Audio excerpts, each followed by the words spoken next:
Hope he's having a great time, and wherever he is, I hope he's staying dry and finding the appropriate air conditioning. I think he took a great week to take a little bit of time off. I'm going to be with you today, Thursday, and Friday. A lot of great guests ahead. And as always, when I'm here, we love to chat about amazing things going on in the Great Lakes Bay region. And as I'm sure all of you have seen that are on social media, I know not everyone is, but for those of us that are on social media, for the last 2 weeks, my Facebook feed has been filled to the brim with one of two things. Either back to school photos, you got to take the obligatory first day of school photo. So my feed has been full of friends and family with their kids. And then I this year happen to have a senior. It's shocking, I know, because I look like, I'm in my late 20s and should not have kids that old, but I do. And because of that, everyone posts the senior Sunday. A lot of pressure to come up with unique posts, but it's back to school time. And I think that's really where a lot of our heads are at today. And I'm thrilled to be joined this morning by two of our great leaders here in the Great Lakes Bay region, Mike View with the Bay Aranac ISD and Jeff Collier with the Saginaw ISD. Good morning, gentlemen. Good morning, Matt. Hey, good morning. It's a pleasure to be here. Thank you. Yeah, absolutely. So I'm going to start, really big picture, because I will even tell you years ago, I got confused, and I think a lot of people still may be confused. They hear ISD and they hear Bay Aranac, they hear Saginaw. It's easy to confuse what that means, and oftentimes that the ISDs are in your school, they're in your district, and you're like, hey, what exactly is this? How does this work? So I'm going to start really big picture. Exactly what is an ISD, and in both of your cases, what does it mean for your geographies? Well, I can jump in on this one to start out. Sure. Saginaw ISD, or Saginaw Intermediate School District, is one of 56 ISDs in the state of Michigan. We have 83 counties in the great state of Michigan, but 56 ISDs. So Saginaw ISD is a county ISD amongst itself. Mr. View represents and leads Bay Aranac, which is hyphenated for both counties of Bay and Aranac. So together, the two of us represent three counties and roughly just under 5% of all the ISDs in the state of Michigan. So this is a topic that comes up quite a bit, and I'm sure my mom and dad are listening. Shout out to Terry and Linda Collier in Essexville. But we talk a little bit in our office or in our shop sometimes about, do our mom and dad know what we do as ISD leaders? Do our staffs know? Do our communities know? Because we're fairly ubiquitous. You'll see signs with Saginaw ISD in particular all around our county because we're very infusive into leading forward and providing support for our community. ISDs were created to be able to provide or do the work that local school districts might not otherwise be able to do. So if you think of an ISD, think of us as economy of scale service providers. In fact, we say that we do two things. Every morning when we put our pants on and come to work, we exist to provide servant leadership with the gold standard of customer service, and we exist to provide economies of scale educational expertise. And that's what we do. We take great pride in that. And I'm looking forward to this dialogue going on today to be able to talk about how we break that down a little bit more, to be able to provide that gold standard of customer service for our communities, our county, and really our region. Right. Well, I'm glad you asked that question. At Bay Aranac, we recently we embarked on a strategic plan. So our community wanted to know, what does an ISD do? So we came up with some mission and vision, some things, but we really want to make sure that we collaborate, facilitate with our locals to make those programs even stronger. Jeff mentions economies of scale. We do a lot of things with programming, a lot of things with, let's say, software purchases, things that districts couldn't do, they couldn't afford. So we're that model that helps locals really become more stronger with their programs. So I want to talk about something that is just very visible, because there's so much we can talk about when it comes to ISDs. But let's talk about something that's incredibly visible and that I know you both are incredibly proud of. You guys literally are home to what I consider to be world-class, best in the country career centers. Back in the day, they had a different name, and it's funny when you talk to parents, there are some, especially I'm a Bay City guy, right? So this skill center's kind of been known forever. Jeff, you're a Bay County native. So folks that are a little bit older still kind of refer to it as the skill center, but you have career and technical centers. And I'm just going to say this, and I've said it many times before, whenever I'm in one of those facilities and I walk through, I'm astonished, and I think, wait a minute, isn't this what education should look like everywhere? It is not. I used to joke, I'm a product of the early 90s, right? I say, the Skill Center was the kid with the Metallica shirt that kind of wasn't meant for college prep. That's where he ended up. That is not the case today, and your career and technical centers are extraordinary. Can you talk about those, your service area? Mike, I know that you guys service schools beyond Bay Aranac. Talk about what those look like. Well, we're fortunate to have a great career center. We have 23 programs, world class, like you mentioned. Just a wide variety, and again, that term career center is replaced the skill center. Back when I went to Pinconning back in the 80s, that's what it was referred to as a skill center. But we have such a big footprint throughout Bay and Aranac counties and Saginaw County, some of the schools that come in for tuition. But what we try to do is we really build these relationships with advisory boards throughout our industry. So we want to make sure that we're doing the best for our students and our staff, so they're in tune with what the best practice is within the Great Lakes Bay region. So we really couldn't do what we do without our advisory panels, which include businesses throughout the Great Lakes Bay region. So they really drive that, so we stay current, and we also work closely with our higher ed.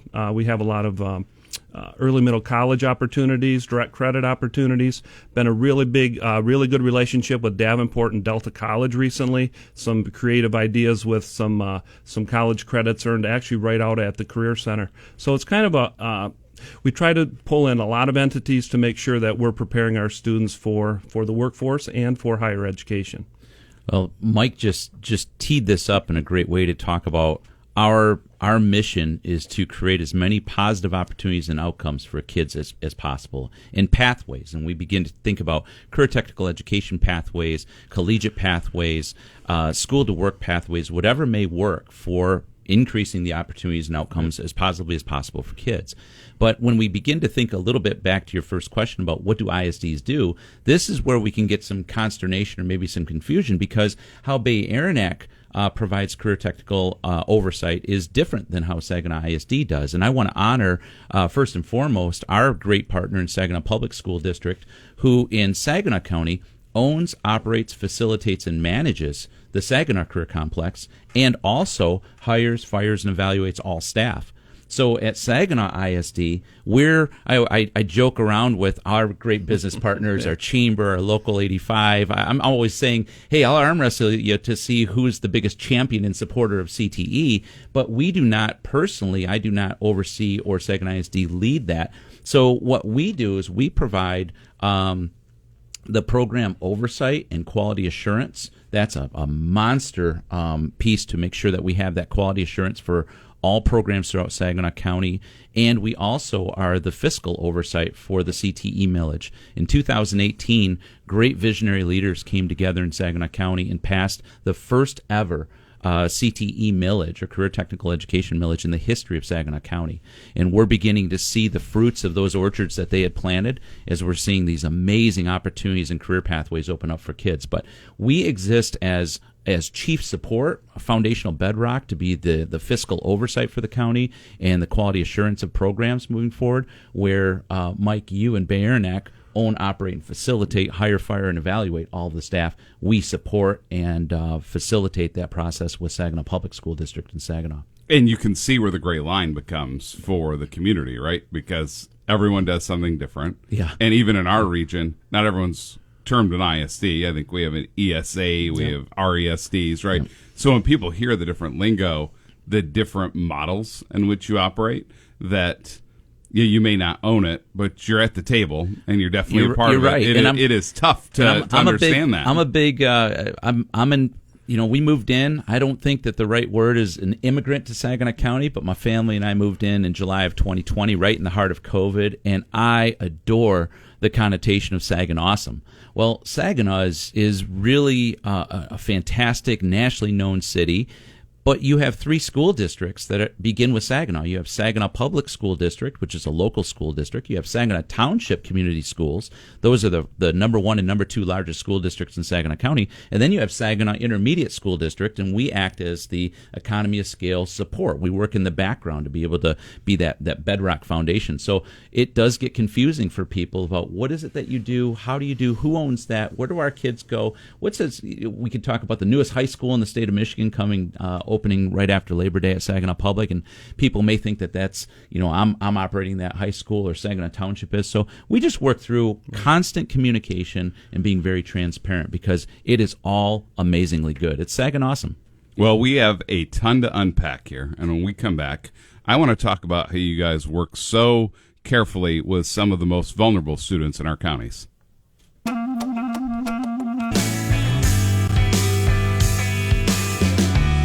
Good morning and welcome back to the Art Lewis Show. The Art Lewis Show is sponsored by Westside Decorating Center. Visit them at 5789 State Street in Saginaw or online at westsidedecoratingcenter.com. And I'll tell you, I was there last Friday. We were on the wallpaper hunt. Phenomenal showroom, great customer service. The folks were awesome to work with. Thank you for all you do in sponsoring the Art Lewis Show. So this is Matt Flon with the Great Lakes Bay Regional Alliance, filling in for Art here this last week of August. And we are talking about kind of this back-to-school time here with Mike View and Jeff Collier from the Bay Aranac and Saginaw ISDs. Before the break, I kind of alluded to the fact that the student populations in the 3 counties you represent are really all across the state. We have vulnerable populations that may need special assistance. It could be anything from special ed, speech therapy, etc. And as you guys talked about in our first segment, you guys kind of help with the economy of scale, right? It would be pretty difficult for every district to hire X, Y, and Z for every special circumstance. Can you talk about how the ISDs really work with our vulnerable populations? Yeah, I'd love to. Just want to make sure people understand. We talked a little bit about the Career Center to start, and it's kind of the face of the ISD. But really, special ed is our biggest program, our biggest department by far. We offer services throughout Bay and Aranac counties, and what we try to do is it really starts at birth. So it's 0 to 26. We have programs that impact our youth, are very young, and are all the way up to 26. So we provide speech, PT, OT, have some really fantastic programs. Our staff is really good at making sure that nobody gets left behind, and there's always a good, appropriate program. So it's really, we have a millage in Bay County, Bay and Aranac counties that provide special ed services. So we provide itinerants throughout our district. So we will provide services through the millage so that we can staff those positions that we just talked about. Not sure if that's how Saginaw looks like, but in Bay and Aranac counties, that's how our model is based on a millage, and then we also have state and federal funds that we use to provide those services. But again, 0 to 26, anywhere from speech to actually any type of service in between. Yeah, I think it's important when we talk about a segment like this that we work to strip some of the emotion away, because we're going to be talking about some of our most vulnerable babies, students. I always, it's colloquial for me to say 0 to 26, birth to 26 in the state of Michigan has special education service provisions. And it's important that we take away some of that emotion, because really what we're going to be talking about is we're going to be talking about the cost of those services. And when we talk about economy of scales, we can get into dollar amounts for students or what services may be rendered, and that's difficult because we can lose the beauty of the student in that. So I'm hoping that our audience will understand that today when we talk about a student that may move into a school district. In Saginaw County, we have 12 public school districts and 5 public school academies or charter schools. If a student were to move in with school of choice into a specific district that may be vision impaired, for example, the requirements to provide free and appropriate education through the Individuals with Disabilities Education Act, both federal and state law, those resources for curricular books can be in the tens of thousands of dollars. And when we begin to think about students that have low incident concerns or really high needs, we have multiple students. We have two primary campuses that we support in Saginaw County, the Millet Learning Center in Bridgeport and the Transition Center in Saginaw Township, that are full campus special education campuses here for our 26,000 students throughout Saginaw County. We have multiple students, our listeners may not recognize, that are brought to school every day by ambulance. And those costs, to be able to provide, rightly so, our children the opportunity for free and appropriate education, come at really extreme costs that could otherwise inhibit some of the opportunities for our local school districts to provide the overall services back to their entire local education agency or their entire community. So by walking through this from a very equitable and equal lens through individual education plans for our students, we're able to help provide these services. What's really fantastic is that in Saginaw County, I mentioned in the last section, in 2018, Saginaw County voters came together as a community. I was talking about being Saginaw awesome. This is amazing. I can get emotional on this. I wasn't even here for this part of it. I came in July of 2020, but visionary leaders came together in our county to pass the first ever CTE millage. In 2022, they banded together again and overwhelmingly supported the first special education millage enhancement in 48 years. So you have, in 4 years, 2 historic millages that have provided an overwhelming swell of resources that talk about how our community cares about kids and then provides those resources back to our locals to be able to infuse services back. Yeah, I will tell you, when you're fortunate and you have kids that are healthy and are in a general population, you take a lot of things for granted. And I can tell you in the last year, I've been impacted. We have someone that lives in our neighborhood. They have a daughter, beautiful young girl, but nonverbal, really has some significant challenges. But she loves school. She has to have a place where she can thrive, where she can learn, where she can experience, just like any other student. That's her right. That's our responsibility. And there has to be just not a place, but incredibly sophisticated teachers in place, training, medical attention. I mean, impossible for an individual school district to be able to handle in a case-by-case instance. The ISD is that safety net that's kind of around everyone that allows this young woman in particular, as an example, that place where she's afforded the opportunity to get an education that is built and customized to who she is, where she's at, but it helps her, despite these immense challenges, grow as a student, experience new things, learn to better function on a daily basis. And I think so many of us, we take that for granted because we were born under kind of a lucky moon or whatever it is. Right. We were fortunate enough to have kids that are in great shape, right? But if you're not in that spot, these services are so important, and it's the ISDs that provide this, right? I'll set this up for you, Mike, but not only do we provide equitable, and this is across the state, we're all servant leaders that stand as guardians for all children, regardless of zip code. So as we talk about Saginaw, Bay, and Aranac counties today, this is about all means all.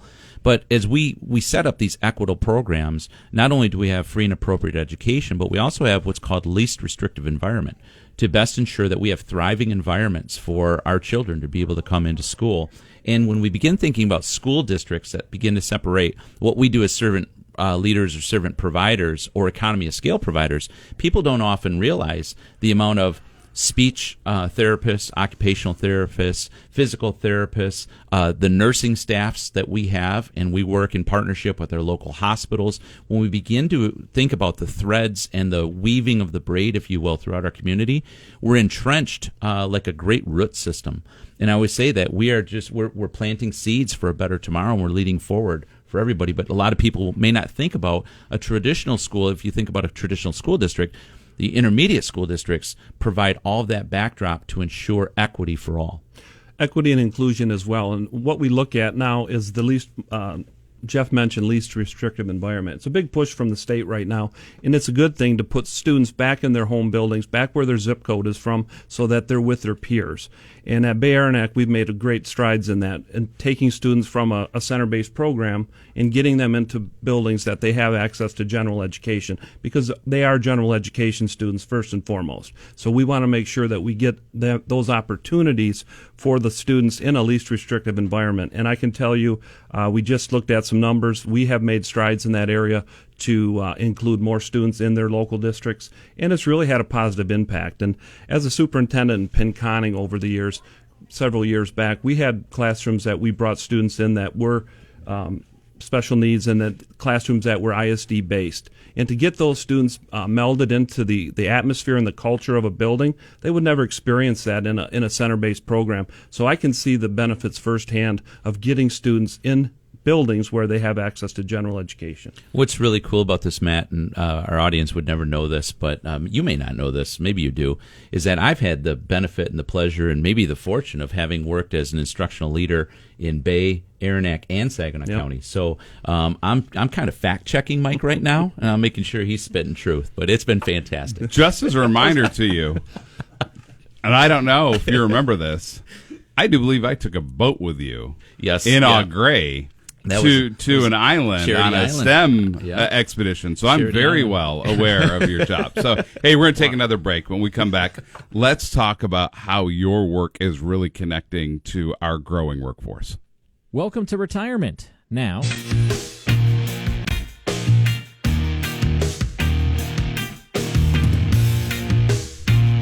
Good morning and welcome back to the Art Lewis Show. Matt Flan with the Great Lakes Bay Regional Alliance filling in for Art. And gentlemen, I don't know about you, but I got 2 alarm clocks this morning. I had my regular iPhone telling me that it was time to go, but the thunder decided to catch me a little bit earlier. I was knocked out of power this morning. Were you really? Yeah. It takes a lot to put this together. Right. Not here. Yeah, Mike and I know. I mean, Mike was spending a lot of time on his hair this morning. It takes an extra 15 I always minutes. say I don't have to look at myself. This humidity's just killing me. It actually, Bring out your natural curls, Mike. I don't know what it is, gentlemen. You know, I love high school football, and my son's a senior, and he plays this week. For whatever reason, though, this week, that first week, we always seem to deal with thunderstorms and heat and how it impacts games, and is the heat advisory going to be there, and what's going on with the weather, and there's a lightning delay. It just, without a doubt, folks, if you hear it's the first week of high school football, be prepared. Weather's coming through. That definitely did it today.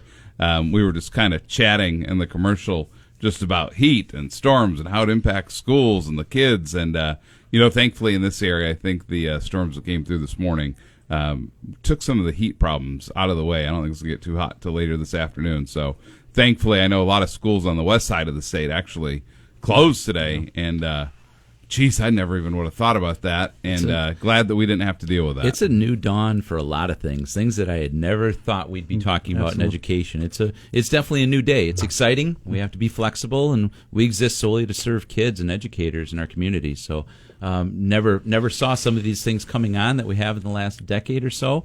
It's exciting and challenging at the same time. So, gentlemen, I want to take you down a little bit of a different road right now, okay? So when we look at the Great Lakes Bay region and our counties, Bay, Saginaw, Midland, Isabella, historically we've had an aging population in the last 20, 30 years. Population's declined. But we're at this really unique time where we're seeing some things. We're seeing some of our communities start to grow again. We're starting to see an influx of innovative jobs.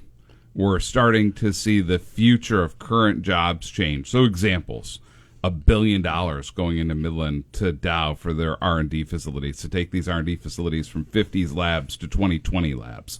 You're going to see 1,100 new jobs at Corning over across from HSC. You see in Bay County a company like SK Siltron, which is at a couple hundred employees. They plan on getting north of 500 by 25, 26.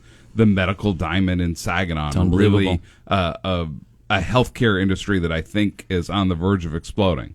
So here's my question. What is your role in making sure that this region has the talent needed for these jobs, for the jobs that we're talking about that are going to be here, that our kids are going to go to.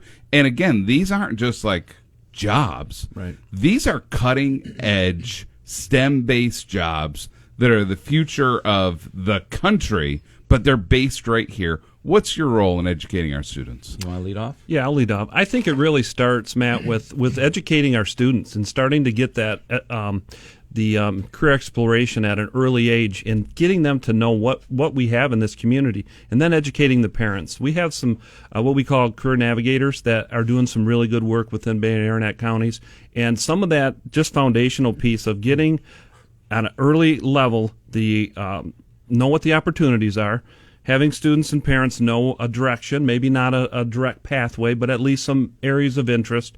And we've tried to build out a network in a program called Zello, which we work with employers with, so we can kind of match people up with students with employers. But on a big picture as well, it's getting as they get older, getting our programs specifically at the Career Center to match those skills, working with those companies you mentioned, working with the higher ed institutions, so we can have programs that articulate with the demand in those skill areas that are looking to be the growth areas. And we are fortunate to be in the Great Lakes Bay region right now with all this exciting growth. It's been a really unique learning curve for me. I always say that our learning curves are straight up and backwards, and it doesn't matter how long you're in these jobs, everything's going to change. But it's really a unique opportunity for us to be able to not only be servant leaders for our community, but also be community ambassadors. I have the pleasure of serving on the Great Lakes Bay Regional Alliance Board with you, Matt, and it's fantastic to be able to think beyond the scope of the geographical boundaries or maybe the zip codes that comprise what our intermediate school districts would be, to think regional, to think Midwest. For a long time, urban centers in Detroit in particular have been talked about their renaissance, their rejuvenation, based on how many billionaires live within the vicinity you're deciding to invest in. We're talking about billions of dollars. And when we think about Hemlock Semiconductor, or the Corning investment, or the Medical Health Diamond Park in Saginaw, Mike, I'll speak just a little bit about Saginaw County because that's what I know best right now. We're talking about rejuvenation that, to me, is crazy. I had the privilege of being able to choose where my family was going to move in with my wife Yolanda and I, and to be able to select Saginaw County at this time right now, it's a renaissance. It sure feels like a renaissance. So although I'm not the primary instructional leader like I was when I was a local superintendent, we have the opportunity to expose and discuss and communicate and champion and be ambassadors, not only to our local school districts, to be able to best assure that those quality programs or professional developments are there, that the opportunities are very transparently available and ready for us to be able to support our Saginaw Career Complex, to work within the means of our universities and colleges in this area, the fantastic higher education institutions that we have, to work within the Great Lakes Bay Regional Alliance, to work on the Saginaw County Health Department Board, to be able to be this Swiss Army knife and not be intrusive, but be ready for the call when the invitation comes, has been really a dynamic aspect of this role, and one that I do not take lightly, to be able to continue to champion all the entire Great Lakes Bay region, Saginaw County, Saginaw, everything that we do here in mid-Michigan. It's really pure Michigan. It's just been fantastic. Jeff, you just did something that's going to stick with me forever. I will never not be able to think of an ISD as anything other than a Swiss Army knife now. That may be the greatest example I ever heard of exactly what you guys are. So we're going to take one last break here this hour, and we'll be back with our local ISDs. It's Yacht Round.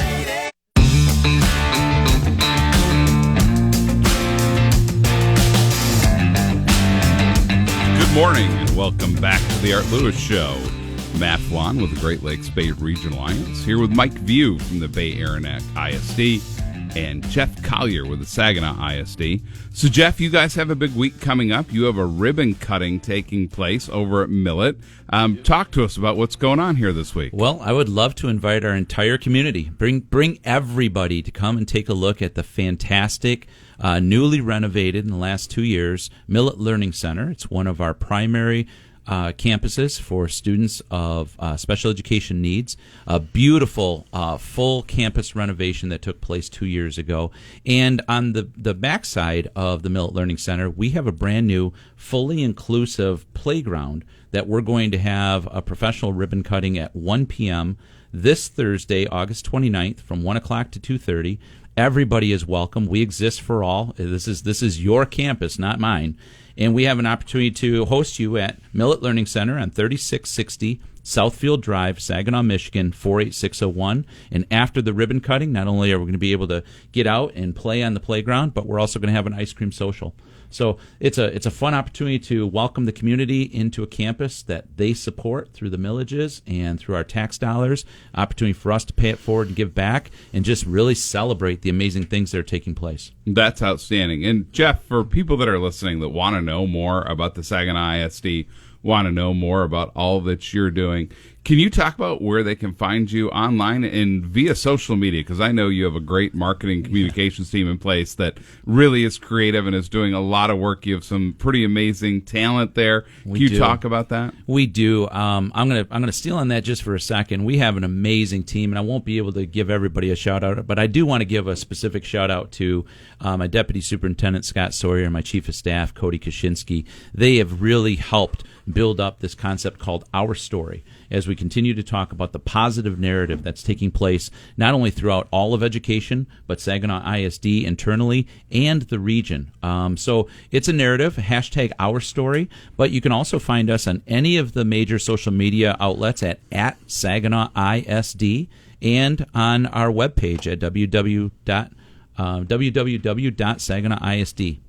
Love it. So, Mike, when we talk about the Career Center, and I speak about it everywhere I go, it has wowed me from welding to business classes to PT, OT, veterinary clinic, the whole bit. But there's one thing that, maybe not everyone knows about, and I don't know if it's open yet or when it's going to be open for the year, but you have a really dynamic culinary program and a little restaurant called Bloomin' Chefs. Talk about that. Well, absolutely. Blooming Chefs has been award-winning. We have students that have competed at the international level, state level, and we've brought home a lot of awards. Just a fantastic program that produces a lot of culinary chefs throughout the area, but we also have an opportunity for locals to come in and actually eat there. So it's open to the public, and you can find those hours if you check our website, baisd.net. I'm not 100% sure if it's when it's open, but the students have to do some training ahead of time before we actually serve the public. But it becomes open for the general public. And again, if you visit our website, you could definitely stop in and get some good eats. And you can tell by the looks of my stomach, I make it over there quite a bit. I've been full of shout outs, my mom and dad, Scott and Cody, but I can also back the fact, this is a good fact check, because Blooming Chefs is off your face good. What the students and staff do there is second to none. A fantastic place to eat and support Bay Aranac ISD. And you know what I love? You end up seeing a lot of those kids that are trained there, and they go and they take those classes. They end up in your local restaurants. They end up as your chefs and your servers and the folks that are doing it. It's just phenomenal work. Last question here before I let you go. Just because, like I said, we're at that time of year. Really, what is your hope that you guys see? Because we're a few years post-COVID. What's your hope for students today? Well, my hope is normality. It's to get students back into the groove. We've seen a lot of chronic absenteeism. We're trying to build past that. We're trying to put supports in place that allow for a little more ease of going to school every day. Again, just that routine and a brighter future. Right now, giving our students the skills that they can take into the workforce or into college, that's where I'm looking toward. My hope is that our communities will be able to understand that the school that worked for them was the best school that worked for them, and that today represents an opportunity for us to lead forward to provide the next generation the opportunities that they need beyond what we had. And I'm hoping that our community opens up to the idea that we can be creative, we can be transparent, and we can be transformative for the kids of today and tomorrow, rather than the nostalgic memories that we have of our schooling. Well, gentlemen, great to see you today. Appreciate you taking time here in the early going here in August. You guys both have a great school year. This is great. Thank you very much, Matt. Thanks for having me. That wraps up this hour of the Art Lewis Show. Once again, want to thank Mike View and Jeff Collier for joining me. Next hour, I'm going to be joined by my friend Steve Schoenberg with Midland Center for the Arts. But first, the news. Broadcasting from the store. That they hope that this rescue could put pressure on Yahya Sinwar, the leader of Hamas in Gaza, to really come to the table with a hostage agreement. Local TV shows show Al-Qadi's family running to the hospital where he was taken. He has 2 wives and 11 children. The largest Latin American civil rights group claims Texas Attorney General Ken Paxton's office okayed illegal searches of volunteers' homes in an investigation into an alleged push to register non-citizens to vote. CBS's Omar Villafranca is in San Antonio. The organization sent a letter to the Justice Department, first obtained by CBS News, asking it to conduct an investigation into the Attorney General's actions, calling them, quote, a serious violation of the civil rights of Latino citizens. Record-breaking temperatures expected for a second day across the Midwest. The heat and humidity are especially dangerous for first responders like Peoria Fire Chief Sean Solberger. With temperatures like we're going to experience this week, you have no relief. You'll go inside that house fire and you'll be in extreme temperatures, but then your body's taxed and you're sweating and you're breathing hard and your core temperature's up. You come outside and there's no relief. Crews around New York City have been spraying for mosquitoes after half a dozen people were diagnosed with West Nile virus. CBS New York's Christina Fan is in Manhattan. There have been 6 severe cases of West Nile virus reported across the city so far this year.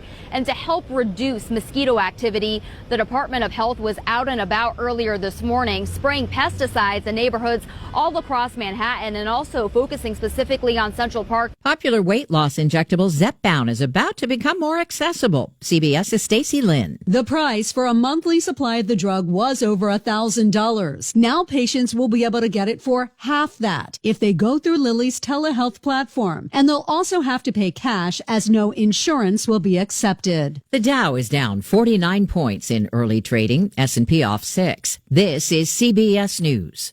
Sponsored by Progressive Insurance. Get renter's insurance to protect the things that make your place a home, including coverage for theft or damage. Visit Progressive.com. Stock up on everyday. Live from the 100.5 and 790 newsroom. This is WSGW News. Partly cloudy skies and 77 degrees at 10:05. Good morning. I'm Mike Percha. State Police and the Midland County Sheriff's Department are investigating the death of an inmate. Sheriff Myron Green says the 56-year-old man had been held in the Midland County Jail on larceny charges for several days and was found unresponsive in his cell around 4:45 Saturday afternoon. According to investigators, the man apparently fashioned an item within his cell to strangle himself. Despite life-saving efforts, the man was pronounced dead. An autopsy has been conducted, and authorities are awaiting results. A group of 7 state police troopers have filed 14 lawsuits against the Michigan State Police, alleging they were retaliated against for reporting misconduct during internal affairs investigations. Last November, First Lieutenant Yvonne Brantley, Lieutenant Michael Phillips, and Lieutenant Thomas Duge of the State Police Flint Post were placed on administrative leave during the investigation and eventually were removed from their command, according to MSP officials. The investigation found there were violations of the Code of Conduct and Civil Service rules and regulations, including violations related to truthfulness and maintaining the integrity of the promotion and selection process. According to the lawsuits, the 7 troopers who spoke out during the investigation were placed on what's known as the Brady Giglio list as an act of retaliation, which means they have committed some offense that makes them suspect in terms of their liability for truthfulness. The troopers are seeking monetary and emotional damages. The Saginaw County Animal Care and Control Resource Center is dealing with an overpopulation issue. Animal control officers say there is a huge need for adopters, fosters, and rescue pools. Anyone interested in adopting or fostering a pet can visit the shelter at 5615 Bay Road in Cotchville Township Monday through Friday from 1:30 to 4:30 p.m. After hours adoptions are available by appointment only. Call 989-797-4500 for more information. WSGW News Time 10:07. Hi, everybody. W News Time 10:08. The weather forecast is coming up. Second gentleman Doug Emhoff will be in West Michigan later this week. This Thursday in Grand Rapids, Emhoff will be in town for a campaign event for Vice President Kamala Harris. The time of the event and venue has not been publicly announced yet. In Paris, the Paralympics begin tomorrow. Next year, and in 2026, Grand Rapids will host the largest national sporting championship for athletes with disabilities, the Hartford Nationals. The West Michigan Sports Commission, run by Mike Gosweiler, will host. We have a great partner here locally, Mary Freebed Wheelchair and Adaptive Sports. They're terrific. They run some great programs. So we're working hand in hand with them, but also our universities. Calvin University has an incredible athletic campus, and currently they run about 7 sports, but we're looking at potentially additional sports. Gosweiler says they'll host 400 to 500 athletes. He says the event should generate around $1 million for the West Michigan economy. The Michigan Association of Ambulance Services says their providers are owed millions of dollars. Under law, EMS agencies are required to respond to 911 requests, including calls to Michigan prisons. EMS providers say they provided transportation to the Department of Corrections' former health care provider, but failed to be paid for those services. In total, they're asking the legislature to pay $6 million in back claims. WSGW News Time 1010. I'm Mike Percha. On vacation. I have no clue where he is, but I hope it's 1 dry and 2 air conditioned. And I'll tell you, Art does a pretty good job of picking good weeks to take vacation, and I think he absolutely did it this week, kind of given this steamy late August weather, which, folks, I don't know who you are. I know we all kind of like something a little bit different, but just so everyone's aware, I'm that guy who likes fall. Autumn leaves, a little bit of a breeze, jeans and a sweatshirt, pumpkin-flavored something that I know drives everyone nuts. Why is everything pumpkin this, pumpkin that? Yeah, I'm that guy. I'm the guy who's like, ooh, pumpkin Cheerios. Got to give those a try. I just love fall. So I will be looking forward to kind of this heat wave getting through. I think like many of you here this morning, I had my dual alarm clock. I was hoping to get up at about 6:30. Nope. Mother Nature said otherwise. She woke me up a tiny bit earlier with some thunderstorms, but those look to be through. And in hearing from our folks with the weather, the chances for additional storms later exist, but they think they're greatly reduced now.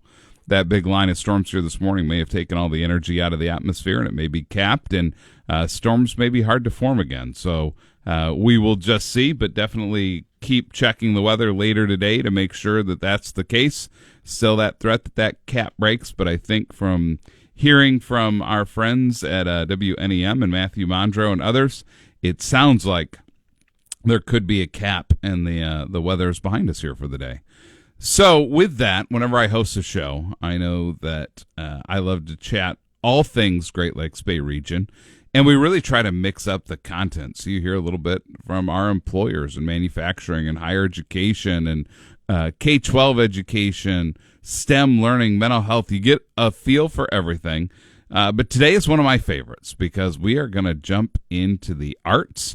And I am joined here this morning by the Vice President of Marketing and Sales at Midland Center for the Arts, Steve Schoenberg. Good morning, Steve. Morning, Matt. Good to see you. Good to be here. I love this. How long have you been in the Great Lakes Bay region? 3 months now. And how many times have you been on the show? My second time. I mean, we're going to get you a punch card. We're going to get you rolling through quite often. It's great to have you here. And one of the reasons that I love Midland Center for the Arts, listen, I'm a regional guy. And when you're a regional guy, it's always unique. It's not like we're Vatican City. It's not like the Great Lakes Bay region is this teeny little city in the middle of the Four Counties. We are Midland. We are Saginaw. We are Bay. We are Isabella, right? Mm-hmm. But when I think Midland Center for the Arts, I'm not going to lie, I have a hard time just referring to it as Midland. I kind of view it as something that's located there. Mm-hmm. But when I think about the center, I think about a location that is for the entire region and beyond. And quite frankly, Steve, someplace it's a statewide destination. Can you start off by telling our listeners what exactly is Midland Center for the Arts today? What all does it encompass? Sure. I think people really think of Midland Center for the Arts for our theatrical productions, right? But really, I joke that we're the fanciest community center in the world, really, because we don't just offer theater. We have so many different lines of business to serve our community. We've got our new museum that's being renovated because it was damaged in the flood in 2020. We're completely reimagining it, so we'll have our science museum back. We have the theaters. We have our education wing where people can come in. It's not just about coming to enjoy what we're providing, but really having the chance to learn for yourself things like pottery or art or music, or even our center stage theater. When we do talk about the arts, the community can audition for these shows and be a part of it. So it's really about serving our community outwardly and bringing them in as part of our group and as part of our family. So I love that you said that, Steve. Before you arrived, once upon a time, the Great Lakes Bay Regional Alliance, we held the rights to Mamma Mia because we did a regional production of Mamma Mia at the center. And what was unique, it took our partners from Pit and Balcony in Saginaw, from Bay City and the Bay City Players, from our campuses at Delta, SVSU, CMU, and their theater programs, and kind of brought talent all together. But a regional entity had to hold the rights, so of all things, we did. And we hosted it there. And when you talk about that, that was a community production. My nephew was actually in the cast. At that point, he was, I'm going to say either just graduated from high school or just starting college, kind of in that time frame.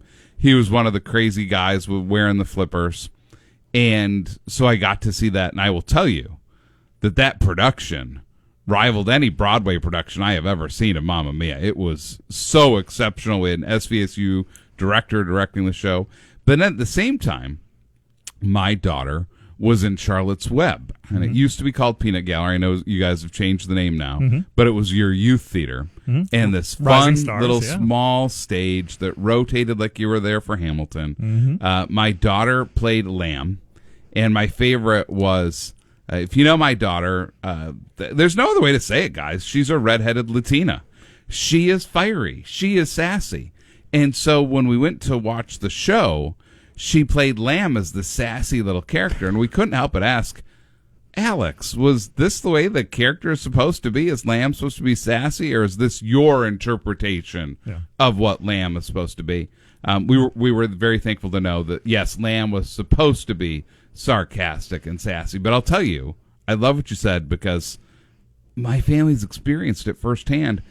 You truly have a community theater wing that just isn't community theater. The productions are top notch. Yeah. I'll have to say, I mean, coming from New York just a few months ago, I've seen many community theaters around the country, right? And my first experience was seeing Newsies, which was our Rising Stars production, which was on our outdoor stage for the summer, and then Rock of Ages, and it rivals any off-Broadway production company in New York, just as good, because we bring in professionals from Broadway and elsewhere to really teach the community and to train the community to make these amazing productions. The Rock of Ages was a blast, really fun, and everybody seemed to love it. You know, one of the things that I love is that our region has been home to some incredibly talented Broadway performers. And I don't know if it's because I'm from Bay City and involved there in so much, but whether it's a Corey Blasi who played Genie in Aladdin, you have a Ryan Vanderboom who's currently another a Munger native who's on stage right now at MJ, Katie Travis who had been in the traveling productions of I'm blanking, Phantom of the Opera, like. Phenomenal talent from our region, but they come back and they immerse themselves and they help, and it's remarkable what our region has to offer. And then I don't know, we have the Trina Winans of the world who are just spectacular community theater actors who, in my opinion, if they had chosen to go to New York, Emily Anderson, I know you're out there, you're listening, many of you, if you would have gone to other places, there's no doubt in my mind that you would have made it as well. They give us a professional feel here. Yeah. It's phenomenal. And I'll tell you, there's another name coming up real quick from our area, which is Gretchen Shope. who's from Midland. She graduated Midland High School just this year, and she was the recipient of the very coveted 2024 Jimmy Award, which celebrates the best musicians from around the country, best vocalists from around the country. She won that award and sort of got national attention from it, and I'll tell you, her voice is fantastic. I encourage everybody to Google her name, Gretchen Shope. She gives me chills when she sings. She's going to be a massive star, and it just so happened to work out that we have our Holiday Pops concert this year, and it's going to be co-starring Kevin Massey from shows like Tarzan and Big River, and Gretchen Shope. I mean, what a wonderful story to have somebody local who, honed her chops at the Midland Center doing shows, and Creative 360 at Bay City Players, really a part of our community. So much so that she got this amazing award, and we're very thankful because she was actually on staff as a teacher in our education wing for music this past summer. So what a hero story that now in December, she's going to be co-headlining the Midland Symphony Orchestra's Holiday Pops concert with a Broadway star, Kevin Massey. And I'll tell you, for people in the region, get your tickets now, or it's going to be, I believe Gretchen is one of those people, they're going to go look back in a few years and say, I remember seeing her when. And it's wonderful that she's one of our locals. That is really cool. The rest of the show, we're really kind of going to dive into what the season ahead looks like at Midland Center for the Arts. But before we do that, you are new to the region. You've been here, as you said, 3 months. You're coming here from New York. How's it been? Has it been culture shock? You've been here 3 months. Are you comfortable? Are we welcoming? Do we need to pack your suitcases again? Give us your initial impression. What do you think about being here in the Great Lakes Bay region? I say this with all honesty. It's like being in Oz. Every time, especially in downtown Midland, you turn the corner and there's always something surprising or special. I really, even when I arrived, the cottonwood was in the air. I'd never seen cottonwood before. There's all these things that just are so special around in this area, and I'm learning about it. And, hopefully none of my friends in New York are listening, but I still watch my old friends from NBC we text during the show, so I still watch New York news and we'll text. And I have to tell you, the New York news sounds crazier and crazier every single day when you're not there. I will say this, Steve, and, Charlie is still nearby, and I know he does not want me to get any FCC violations, which, folks, I got to be honest, how I haven't since I've started doing this is a miracle of the Lord, because I often use colorful adjectives in my life. I will say this. You can pack up that doggone cottonwood, and you can put that all in your suitcases, and you can take that to New York. And I got a few places where that cottonwood can go. So as much as you enjoyed it, I'll just speak for many of us with allergies, that cottonwood can go to, and again, we're not going to get any violations here. We're going to be good. That is so funny that is what you said. Hey, we're going to take a quick break, but when we come back, let's dive into the season ahead. It's an exciting time at Midland Center for the Arts. Hey, Michigan. Good morning and welcome back to the Art Lewis Show. The Art Lewis Show is sponsored by Westside Decorating Center. Visit them at 5789 State Street in Saginaw or online at westsidedecoratingcenter.com. So this is Matt Flan with the Great Lakes Bay Regional Alliance filling in for Art this week, and I'm joined by Steve Schoenberg, Vice President of Marketing and Sales at Midland Center for the Arts. And you teased us before the break. You have some breaking news for us out of Midland Center for the Arts. Yep. Now is the time. Spill it, Steve. Well, we thought to ourselves, who do we tell this to first? And I thought WSGW is perfect place, Matt's show. We're proud to announce that adding to our already incredible lineup for the season is the famed comedian Marlon Wayans. Hysterical. I mean, we love him from movies like White Chicks and Scary Movie 2. I mean, his most recent comedy special on Prime actually hit #1 in the first week. So it's going to be really incredible to welcome him to the center. And this is the first time we're announcing it. It's going to be on November 22nd. So one night, Marlon Wayans, just hysterical, right? And one of the Wayans brothers. So I think, at least, I'm going to age myself. I'm late 40s. Very late 40s. So kind of my time frame, my genre. How hard is it to bring in someone like Marlon into a show in Midland? It was, it's a big get for you guys and here for the region. How hard is it to get someone like him? Well, I mean, I think just, given the quality of our programming, and our vice president of programming, Brian, just really has done a fantastic job of attracting more and more shows and more talent who say, I want to make a stop in Midland. It's a fabulous venue and a great crowd. I think we've shown that to artists, and we're booking more and more higher level talent every single day. I mean, we've got Marlon Wayans, we've got Jane Lynch coming. We have so let's Stray stop Chaser. there. We're stopping you right away because I'm looking at your list and I'm like, oh yeah, there is Jane Lynch, which it cracks me up the other day. I don't know if you've ever seen this. I was watching old school Harrison Ford in The Fugitive. And Jane Lynch shows up in there in this really small role where she's like a lab tech, and she's like, it's totally a serious character. She's kind of the, just a character actor in the show, but you're like, hey, wait a minute, what's crazy Jane Lynch doing in there, not insulting people on a game show? Yeah. So Jane Lynch, that's cool. Who's she coming in with? And for our listeners that may not know who Jane Lynch is, again, I'm a junkie, so I know who she is. Remind everyone exactly who Jane Lynch is and what that show's going to entail. Oh, sure. I mean, she's been in a million TV shows. I think of her in movies like Best in Show, and also she hosts so many of the game shows that are on TV currently. The Celebrity Game Night is one of them, and she's just one of those stars who seems to pop up everywhere. I don't think there's like multiples of her possibly, because there's Jane Lynch everywhere. I think my favorite role is, of course, she was the very evil cheerleading coach in Glee, the TV show. Absolutely. That's, I think, where she really kind of got famous. She had we'll call it a unique role in The 40-Year-Old Virgin with Steve Carell, where she plays the boss. But, a character that she's phenomenal with, and not everyone may know. Yeah. She shows up as a comedian in The Marvelous Mrs. Maisel. That's and right. she has a really kind of fun role in that, where she's this kooky, crazy national celebrity comedian who, when she's off stage, is deadly serious and a little bit maniacal and crazy, and it's just a Jane Lynch character. So cool that she is coming. Yeah. What is, it's a Christmas show, correct? Yeah. So what does that show look like? A swinging little Christmas. It's just a lot of fun. I actually had seen her do this show a few years ago in New York, and she's with Kate Flannery from The Office. And so they make, it's a twist on holiday. I mean, we all love holiday, but sometimes, A Christmas Carol, other things like that.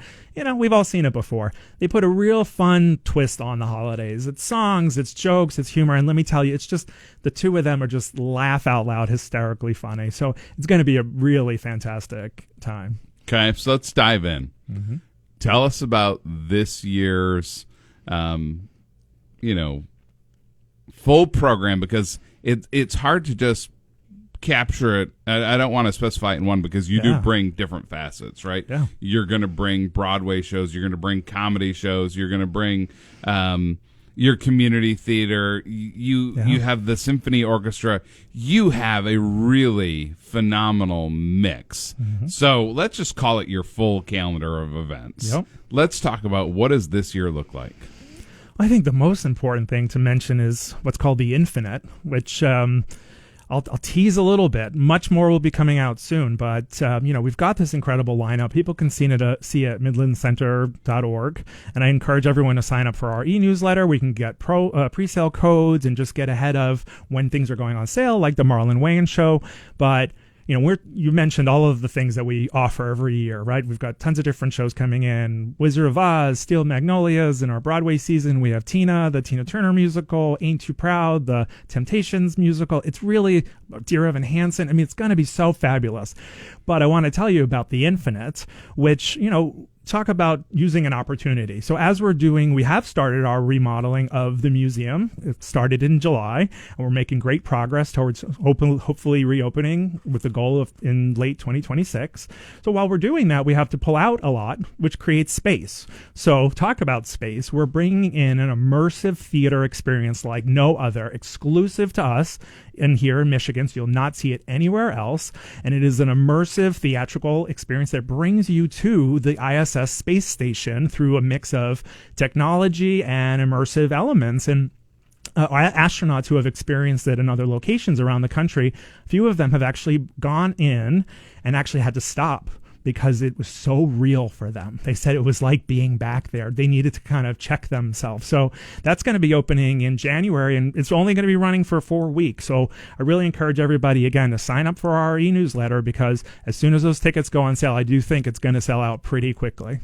So let's start talking about a few of these shows, because, I think it's important to kind of go through. Yeah. So let's talk about the Broadway series first, because let's face it, I love Broadway as much as I do football, and that says a lot. I was in New York recently, as I think you know, and I had the chance to go watch the Lions. Happened to be there when I was there. So the Lions were over in the Meadowlands, but at the same time, I went and saw MJ the Musical the following night, which was spectacular and so much fun I can't even breathe.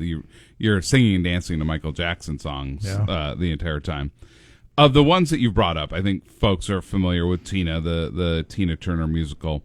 But Dear Evan Hansen sticks out as one that hasn't been, I think, at Midland Center before, and I don't remember it being in this area. Mm-hmm. For our listeners, can you talk about what Dear Evan Hansen is and what to expect from that show?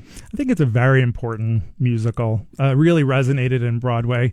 It's about a young man who gets himself caught up in some confusion based around a person's death, and tries to navigate his way through that confusion. He's ostracized from his community, and because of this person's death, and I don't want to give away the story, he gets pulled into a lot of community discussion about it, and is sort of positioned as a hero. And it's really the balance of him trying to give empathy to the family and to celebrate and to this person's life, but at the same time himself realizing popularity and realizing attention and realizing being a part of a community. Not that he's capitalizing on this person's death, but really as a young man getting lost in the truth a little bit and our personal emotions and how we feel. So I think it's a really important musical, especially for teenagers. I think they can really relate to it and the challenges that in high school, and it's such a relatable character. I mean, Ben Platt did such a wonderful job on Broadway and in the film version of it as well. And also want to mention, by the way, Hadestown. When you mentioned Dear Evan Hansen, Hadestown, not a lot of people apparently know that name here locally, but it's a fantastic, soulful musical that's a sort of a twist on a Greek tragedy. And it's just a lot of fun, and it's just real earthy and got great dance numbers and super artistic. And I encourage people to definitely check it out. Yeah. And, for folks that are Broadway buffs, these are, headline Broadway shows that have won many a Tony Award. Mm-hmm. They're highly regarded. They're incredibly thoughtful. They're very sophisticated shows. Mm-hmm. But the thing I love about Dear Evan Hansen is that, no offense to anyone else, but my teenagers are not going to watch Steel Magnolias, most likely, right? But a show like Dear Evan Hansen, like you said, it fits into that demographic, and it's something for maybe a different age group, a different popularity. And I give you guys credit, because I can't remember if it was last year or the year before, when you guys did the Book of Mormon at Midland Center for the Arts. Mm-hmm. That was so out of the ordinary for Midland Center for the Arts and for this region. Yeah. And I knew that the South Park guys had written it, but I had never seen it. And I went in, and you see the first number, and you're like, oh, this is just a lovely show about Mormons. This is great. And then you get to the second number, and you're like, whoa. Never mind. You got my attention. And I actually started to I stopped for a second from watching the show, and I was just watching the crowd reaction because it's so over the top. Yeah. But that's one thing that I love that Midland Center, I have noticed in the last several years. Yeah. You guys have really transitioned into some, let's call them edgier productions, some things that you may not normally see. So I can talk about this all day. We have to take another break. But when we come back, we're going to keep really looking at this year's calendar at Midland Center for the Arts. With a focus on memory care.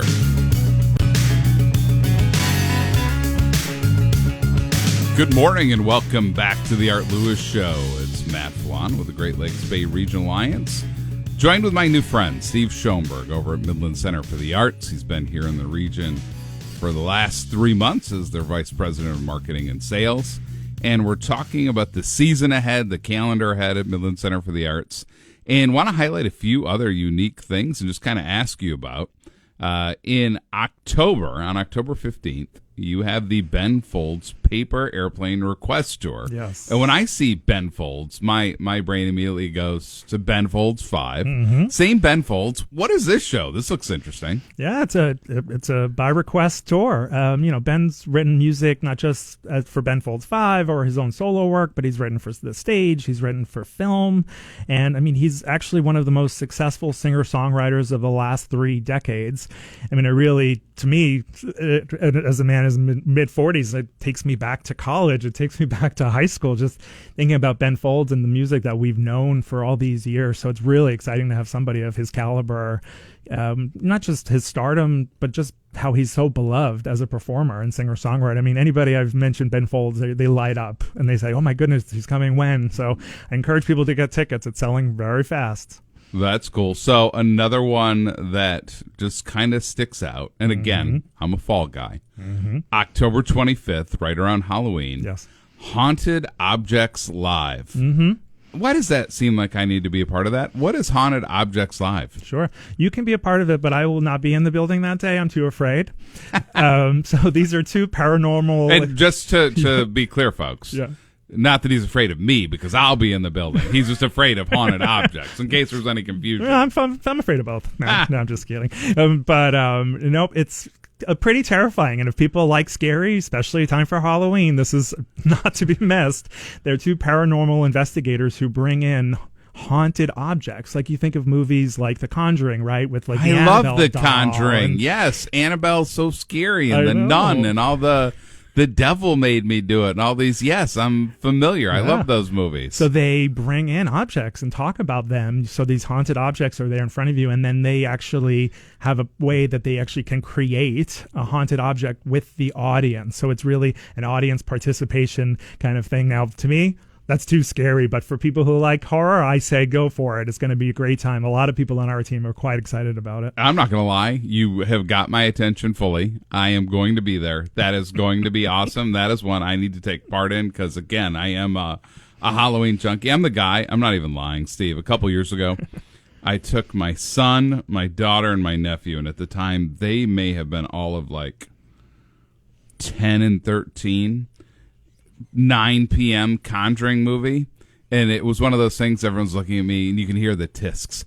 Can you believe this guy's bringing them in? Yes, absolutely. We love the horror movies, so this around Halloween looks awesome. Yep. So I know the region, we talk about this, but we're becoming a more diverse region every single day.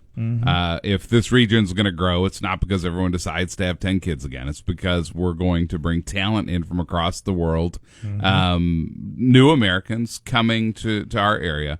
Companies like Dow, which is a global power, gives us great diversity. And I know you guys are really focused on having a diverse lineup of acts and showing different cultures. And you have one coming in April. So we're a little bit out, but it's something I'm sure we'll talk about again, called Step Africa. Yeah. This really kind of sticks out in your season. What is Step Africa? Yeah, and I want to take a step back quickly and say, part of art is challenging people to see different perspectives and try something new. It opens our minds up. And when you think of people of all different perspectives get together into a performance, when the applause happens, that's a moment of meeting minds. And you might have been exposed to something you've never seen before. And diversity is not just about our programming. Diversity is really key to our values. It's on our website. It's really what we want to promote in the region. And Step Africa is one example that's really great. It blends traditional dance styles from African American as well as South African dance styles and blends it together into this big, high energy dance show that really comes at you at like 150 miles an hour, and you're exposed to these different forms of dance that they blend together with contemporary music and fun, and it's just going to be a blast of an evening. And it's one of several shows that we do have coming up. Even in October for National Diversity Month, we have Alex Cuba, who is a wonderful performer and does a really cool blend of Afro jazz and funk and soul and singer-songwriter, and just is a real fun, feel-good kind of performer. Show. I love this, and I know the art community, although you're competitors, you're also one big family. I don't know if you saw recently, Buddy Guy was in town. He was over at the Temple Theater, and I keep loving seeing these artists come in. Yeah. So we're going to take one more break, folks. When we're back, we're going to talk about how you can get tickets to all these great events. This segment of our community's care. Good morning and welcome back to the Art Lewis Show. It's Matt Flan at the Great Lakes Bay Regional Alliance filling in for Art. And this hour I've been joined by Steve Schoenberg, VP of Marketing and Sales over at Midland Center for the Arts, and talking about really what is one of the most robust calendars I've ever seen at the center.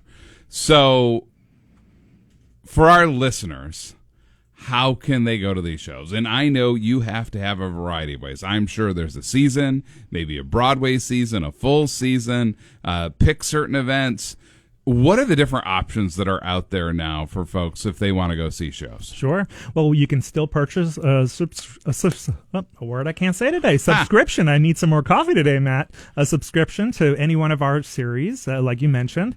But we also started our single tickets, went on sale beginning August 12th. So you can have your pick and choose. And if you do a subscription, you can do add-ons to them too. So say you pick a Broadway series, but you want to go to a couple of different shows, you get more added value from that because you added on to the package. And what you do is go to midlandcenter.org to purchase, or just stop on by, and anybody in our guest services team at the box office will be happy to help and help pick out the best seats possible so that patrons can have an amazing time at our center. So I'll tell you, as a customer, I'm always amazed, and I'll just give you an example for our listeners. So sometimes there's shows that just, they work for you, and sometimes there's shows that don't. And so I'm not going to get too specific on the radio, but there's certain shows that I'm like, I'm good. And there's certain shows that I'm like, okay, I have to go see this. Like this Haunted Objects thing, you've totally got me engaged here. Like when I'm done today, that's like one of my priorities. I need to go and arrange my group of friends, and we're going to go, and I want to scare everyone. That's going to be awesome, right?